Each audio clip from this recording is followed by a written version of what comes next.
Okay, let's take a look at this project where we're working with our business intelligence tools add-on that we're going to add on to be able to analyze our data. So we need to download all of our files, rename our start file from 1 to a 2, and jump right on in. So let's go ahead and do that now. Okay, I've got all my files downloaded. I've got my start file ready, and I'm here in my instruction file. Well, as I scroll down through here, I see that I do have a new step where I need to enable my Power Pivot, Power View 3D Map add-on. So I'm going to go into Excel and do that now. So with Excel opened up, I'm going to go into the Backstage view. I'm going to click on File, and I need to come down here and go to the options. I need to work on my data options, so I'm going to click on the data link here, and then as I scroll down through my data options, right here I see I need to enable my data analysis add-ins, Power Pivot, and 3D Map. So I'm going to click that, hit OK, and I should see the Power Pivot tab on my ribbon pop up. And there it is. And I can see that I can click that, and here are my new tools. Alright, so let's see what our instructions say. Step 1, Lucia Campos and her 3 friends own a small business called Corvallis Group Restore, which is an upcycling business in Corvallis, Oregon that sells useful and attractive products made from old or discarded materials. Lucia asked for our help in producing a sales report. She wants to be able to analyze sales for the past year as well as be able to project future sales. So we're going to create a report, and we need to import the data from the various sources and use Excel Power Tools.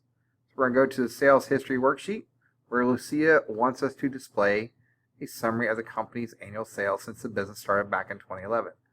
So if we click on our Excel file, I'm on the sales history report worksheet there.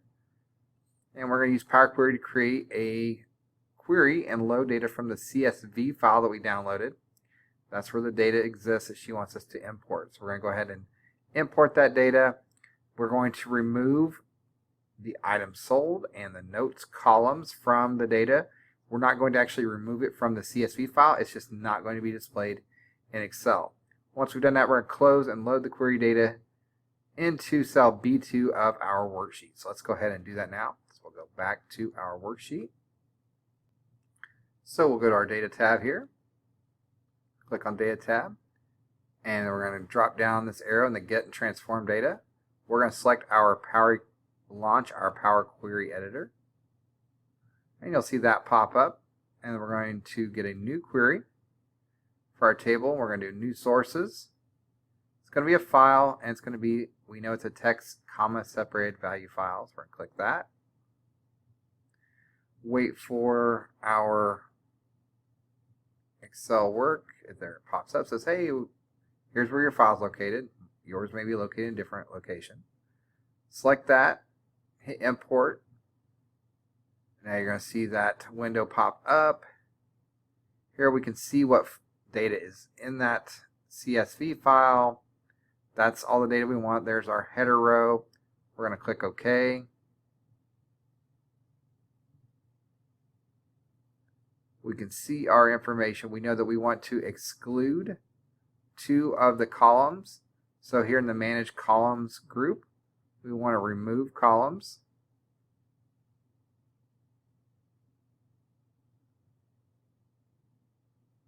Actually, we want to choose columns. Sorry about that.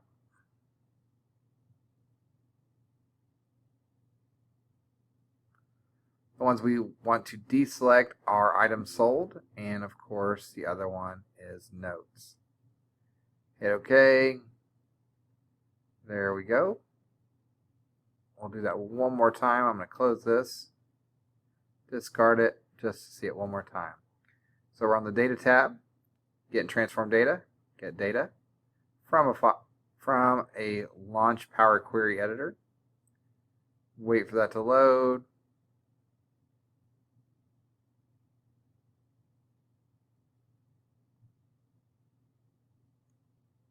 Go for a new source of data over here in the new query group.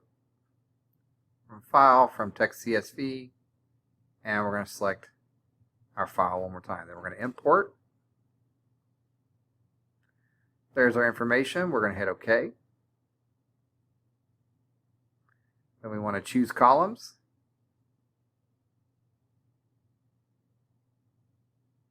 Remember, we do not want the items sold or the notes. We hit OK. There are our columns that we do want to see. And really, this is just our, right here, what we're seeing is essentially just the coding that's going to get that data and then import it. That's our query. Now that we have the data we want to import, we're going to click and load, and we want to drop this click and load button down. We know specifically where we want it to go. We want to go here in this worksheet in cell B2. So we want it to be a table. We want it to be in our existing worksheet. We want it to be in cell B2, and that's why I clicked on it earlier. I'll hit OK. There's our queries and connection. We've seen this area before in other lessons, but now we can see how we came about seeing that. So there's our data. It's been loaded in. Now we can tell it's a table because it has the table functionality. We have the table design up here. We have the table name in our properties group. We know this is an actual powerful table that we can utilize now. All right, let's go ahead and see what our next instruction is.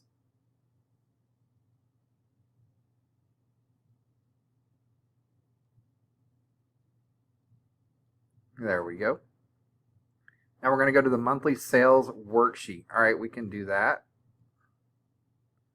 There's our monthly sales worksheet, which we can see that they've taken some data here, which is not in order. Selected that, inserted a table or a chart, and from this chart it's now organized, and we can see our sales per month and how that trends.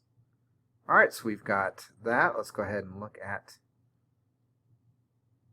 our instruction. So this lists the sales per month for the previous year in a table and compares the sales and chart. We just saw that. Lucia imported this data from the orders table in the Microsoft Access database that we downloaded.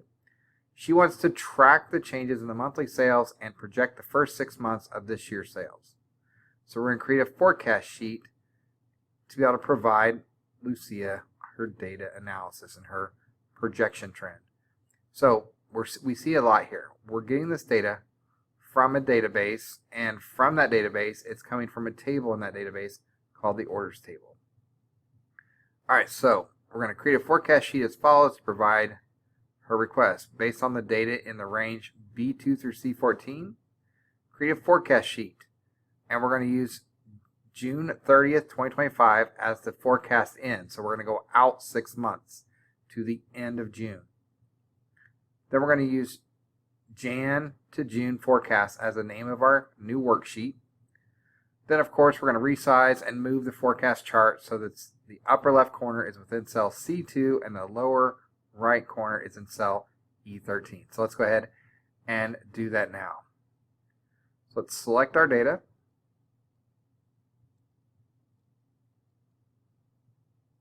And our data exists right here. B2 to C14. Go to our data tab.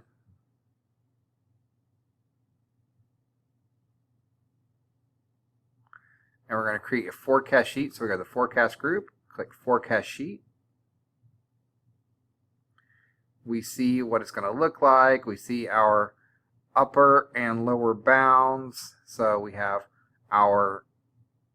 this is our forecasted value, but the bounds can go anywhere from up here to down here for our sales per month.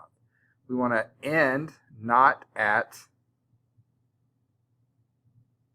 March 2025. We actually want to jump all the way down to June. So we're just going to click on the calendar, bump that out to June, select the last day of the month, which is June 30th. We see how that is going to look. We see that December ends here. And instead of a 3-month, we're going to do a 6-month forecast. So we can see here's our chart. It'll go further out. We're going to hit create. Here's our new worksheet with chart. And we're going to give it that name of January to June forecast. We want to make sure we change sheet 1. We use our skills to rename that to January to June forecast. Then we're going to resize and remove our chart. And we're going to move that so that the upper left corner is in cell C2. We don't want to go over the bounds of the row or the column. And we want the bottom right corner to be in cell E13. So C13 is up here.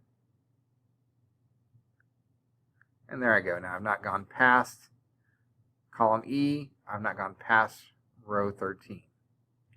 So that's what that should look like. Let's go back to our directions now. Scrolling down, step 3 says go to the material worksheet. We can do that. So there's the material worksheet.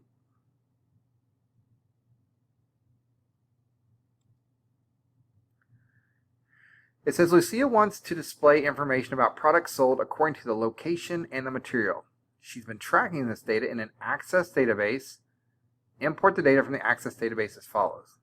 So support or create a new query that imports the data from that database file that we downloaded earlier. Once we've done that, we're going to select the 2024 orders, products, and sales tables only. And we're going to create a connection to the data and add that data to our data model. On the material worksheet, Lucia wants to show, this will be our next step here.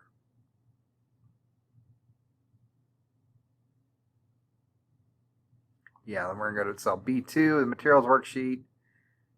Use Power Pivot to insert a pivot table based on the data from the 2024 table. So we're going to create our connection first. Let's go ahead and do that now. Let's create this query.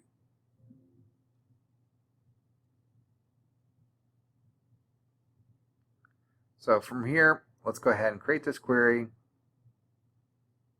We're going to go here on our data tab once again, get data. This is from a database. And we could do this from our Power Pivot as well. So if we went down here, there's our launch query editor, new source, database, access, locate our file. There it is. Import that.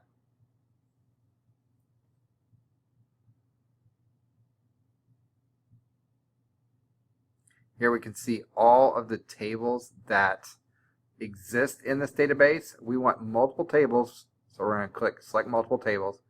And then remember, we're going to select the 3 different tables that she wanted us to get information from. So let's go ahead and do that. Now we're going to select the 2024 orders. So we check that box. We can see that information in that table. We also want to get the products and sales. So these last two, so we're going to check box there, check the box there. There are the 3 tables we want to get data from. We hit OK.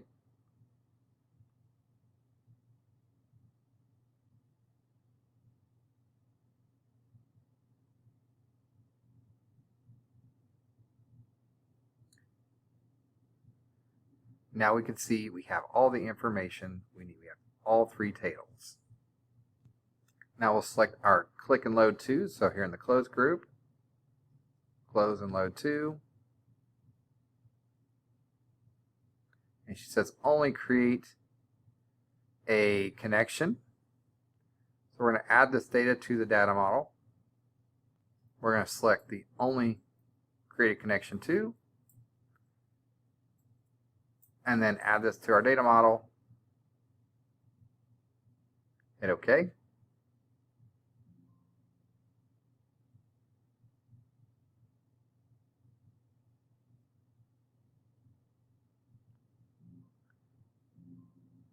It is connected. There's our connections right there.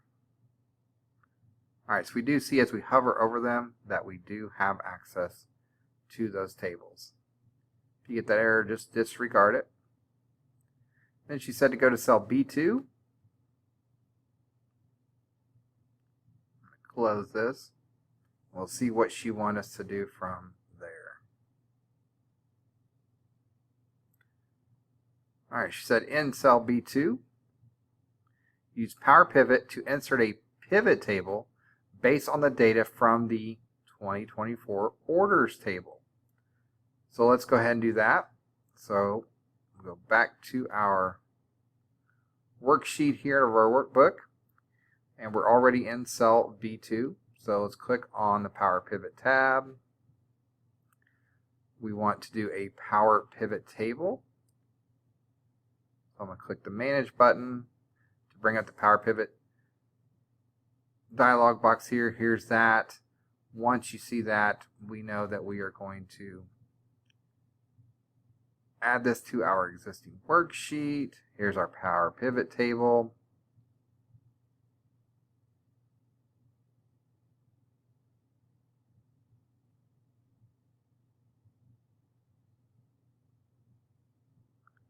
Add to our existing worksheet, cell B2, everything looks right. We hit OK, and we should see that our pivot table gets created. There it is.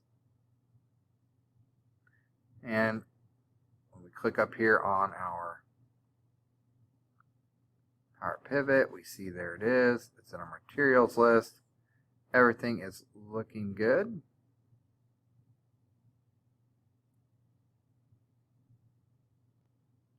Okay, I see an issue. I'm not getting the pivot table options here. Looks like these 3 connections did not work. I'm going to just remove those.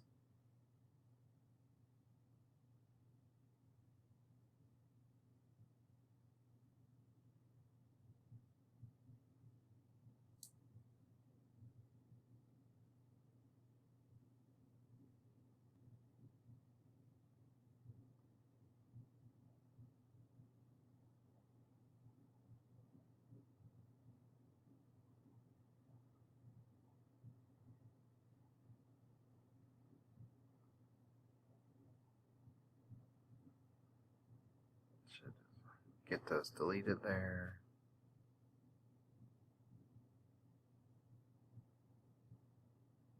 And we'll try that again.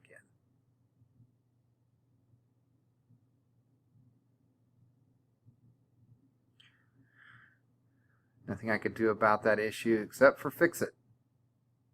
Alright, so we'll do this one more time.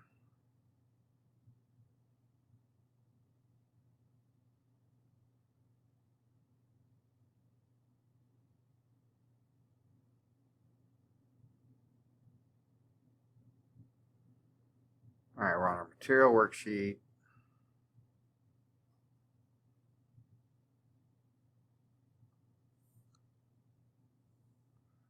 There we go. Try this one more time. We'll try it a different way this time. Get data from a database.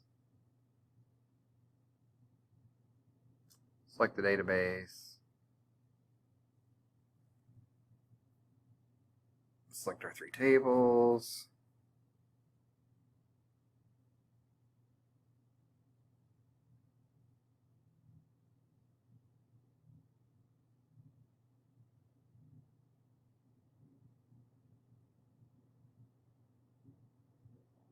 Actually, we already did that, so let's go ahead.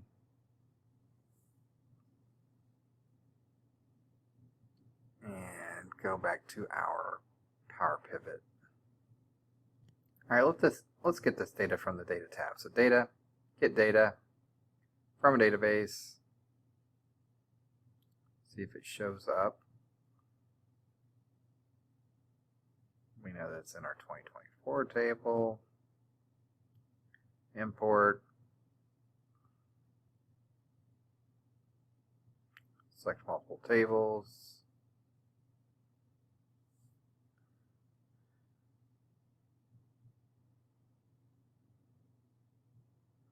We've done that.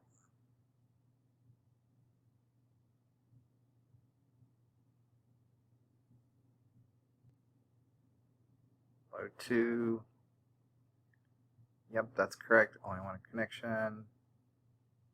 And add this data to the data model. Alright, so we've got all that. Hit OK. We let it do its thing to load the data. We can see there's 14 in rows. Added here.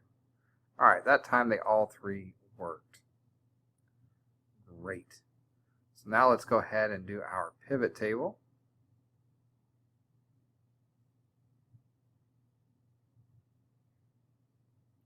So we've got our Power Pivot tab.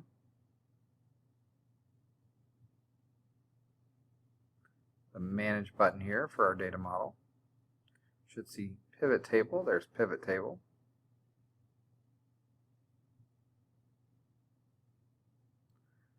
Can't really see it, but we want to make sure that we've got, there's our 2024 orders. This may cause an issue because I've got a 2 after each one of these because it's the second one because of that error earlier. That may cause us a grading issue, but I can always fix that. Alright, so let's go ahead and do this pivot table. Click Pivot Table. Cell B2, that's correct.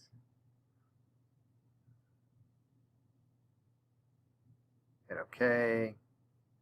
This time we see our pivot table fields show up. Don't know why it didn't show up before. Don't know what happened there, but now we can see that our tables are there correctly now. Alright. Now let's go ahead and build that pivot table based off of what our customer wanted. Here we're going to use the following materials from the 2024 table. So we want material as our row heading. So we expand our 2024 table there. And we drag down material into our row headings and release that. We want site city for column and item quantity for values. So item city or site city is going to be our column, so we direct that. And we want item quantity, which is going to be our values. We can see there is our table that's been built.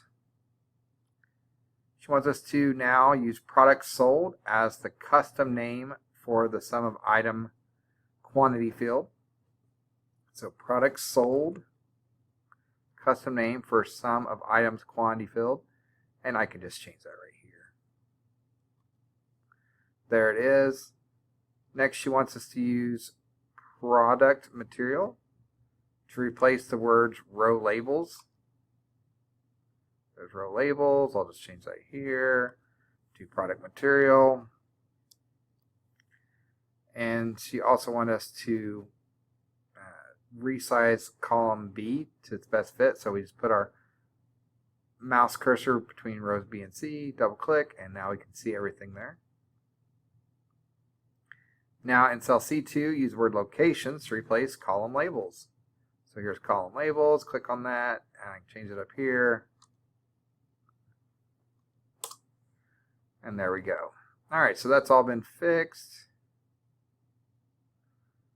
Now Lucia would like to focus on the number of products sold in the 5 locations per month.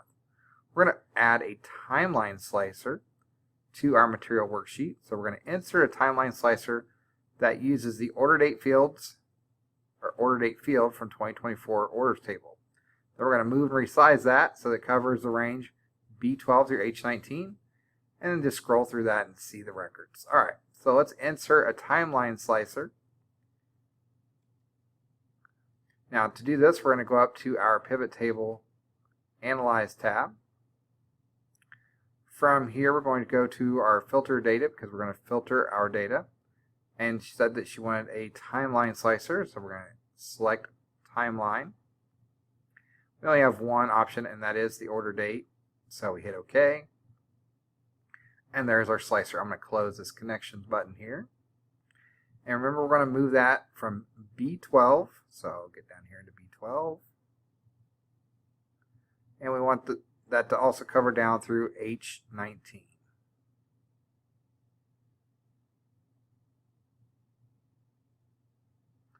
Now that's covered, so we've got our timeline slicer done there.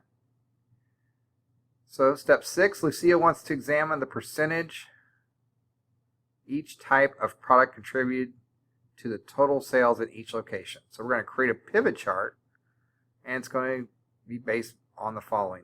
Based on the pivot table on a materials worksheet, create a 100% stacked column pivot chart. Then we're going to move and resize that pivot chart so its upper left corner is in cell I2 and its lower right corner is in cell N17. So that's all we need to do for step 6. Let's come back over.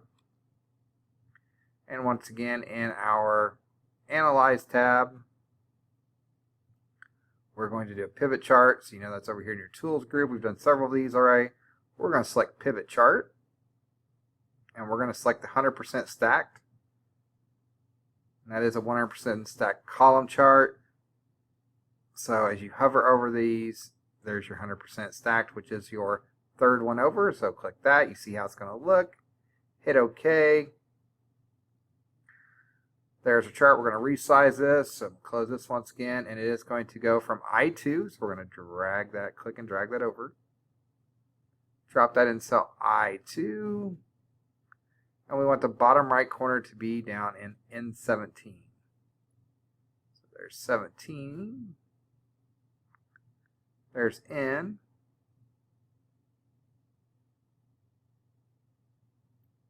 So I am in N17.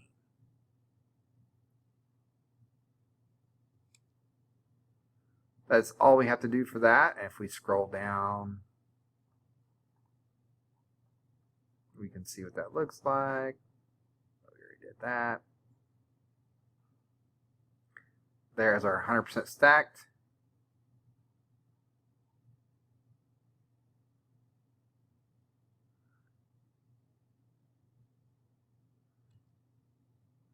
Looks right. And we didn't scroll through this, but you can. You can select it by months, years, or quarters.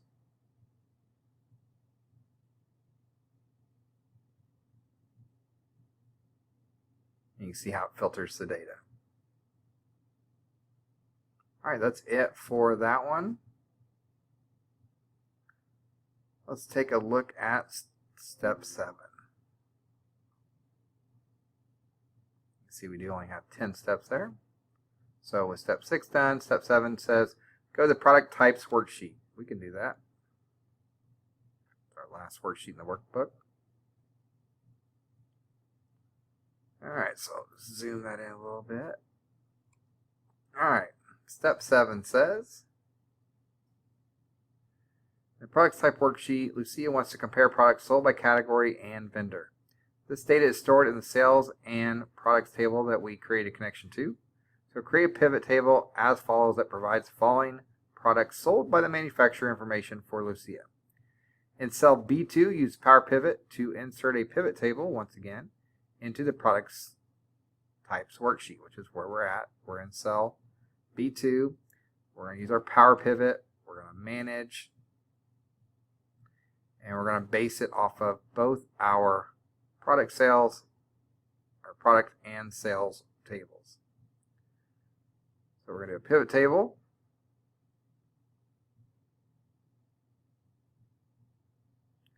In cell B2, hit OK. Our data did not load again.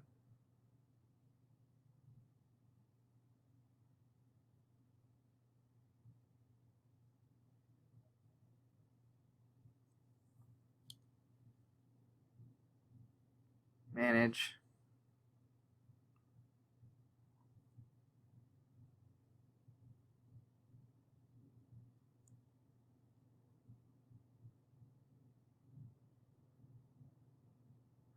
Pivot table. I'll actually click in the cell this time, see if that's, my Excel is just having a little bit of a tantrum today. Hit OK. I just can't see the tabs there. There they are. Analyze tab. I want to see my field list. So I'll show that. There we go. So we are using 2 tables this time. The sales and the product. So we're going to get some information from each of those based off our directions. So here's our fields we're going to do. We're going to do the vendor field from the products table.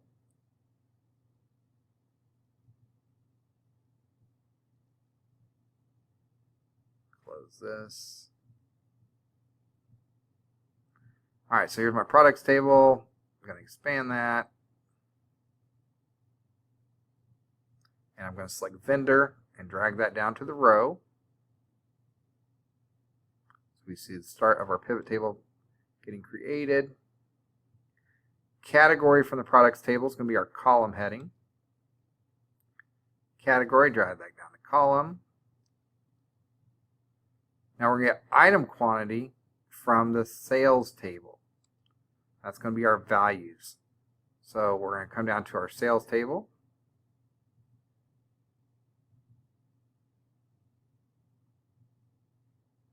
Expand that, get the item quantity, drag that down to values. There's our table. As you can see, that looks really weird because we haven't created a relationship yet. So for us to fix the data, we have to have a relationship between those two tables. And that's what this is all about right here. So we're going to create this. And we're going to select our two tables. So we've got our products table and our sales table. And we are going to use the, I believe, item quantity. Or sorry, product ID. Let's go ahead and click that. We can see here are the available columns in each of our tables. When we look at that, we can see product ID exists in both of those. So once we see that, we're saying, hey, the data in this table is related to this table. And it's related because the information in these two columns are the same. We hit OK. It's going to create that, and now we see actual values get populated into our table. All it was showing us before, it's just the total sales.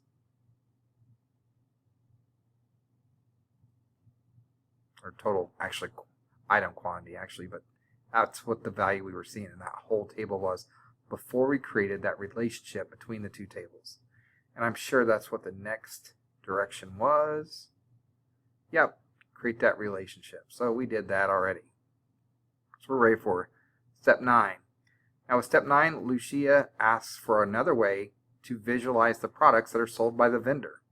So we're going to create another pivot chart, and based on the pivot table on the products type worksheet, so products type worksheet, this pivot table that we just created, create a stacked bar pivot chart. All right, we can do that. So come over to our Tools tab, Pivot Chart, and we're going to do a stacked bar chart.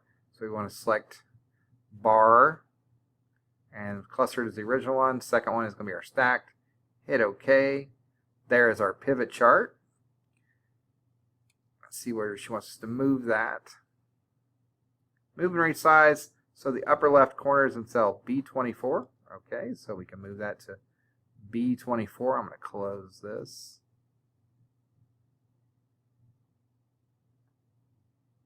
Move this around so I'm down here in B24.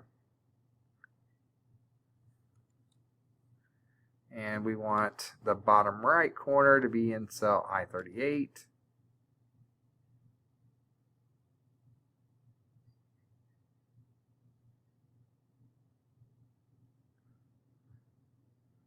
There I am right on the edge of BNI. So I am good there with my chart. See what else she wants us to do with that stack bar chart. Hide all the field buttons in the pivot chart. All right. So make sure your chart is selected. Actually, in our pivot table analyze tab, there's our field buttons. Show hide. Drop the arrow down and hide all. Now all the buttons there, all we see is our stacked bar chart. All right, let's see what our last step here is in step 10. Lucia also wants to be able to focus on a single category of product at a time. We're going to add a slicer to the pivot chart as follows. We're going to add a slicer based on the category field from the products table. We're going to move the slicer below the pivot chart so that it covers the range J24 through L37. Then we're going to use that slicer to filter the pivot table and the pivot chart to show only products in the housewares category. So this is another way of filtering our data, and it's going to, using the slicer, it's going to filter both items. All right, so let's go ahead and do that now. So add a slicer based on the category field from our table. So to do that, we're going to come up to our pivot chart. Make sure to click the chart. There's our pivot chart tabs there. Now we're going to insert a slicer, so we're going to filter that data. We're going to insert a slicer. And we want that to be based on the category field from our products table. So we select that, hit OK. There's our slicer. And we're going to move that, I think it said J24.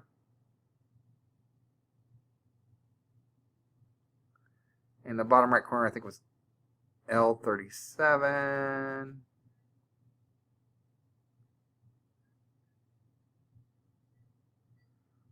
And we are to select only the housewares. So when we select housewares, you will see changes to our chart and our table. So we select housewares. And there we only see the housewares items in both the chart and the table. That's it. We're ready to save and submit that file. That's it for all the instructions for that. My Excel did have a quirky issue day for some weird reason, but was able to work around it. Let me know if you have any issues with the grading. Just good luck on completing this. It is a little challenging if like you have an incident like mine where it wanted to be temperamental. But other than that, it's just using the Power Pivot tools and just building power charts, power tables, Power Pivot tables like we've done in the past. We just have one more tool of being able to do that. So that's it. Nothing real new other than enabling our Power Pivot, Power View, and 3D Map tool and then going through that instead of just data. So I hope you enjoyed this lesson that you're working through this week.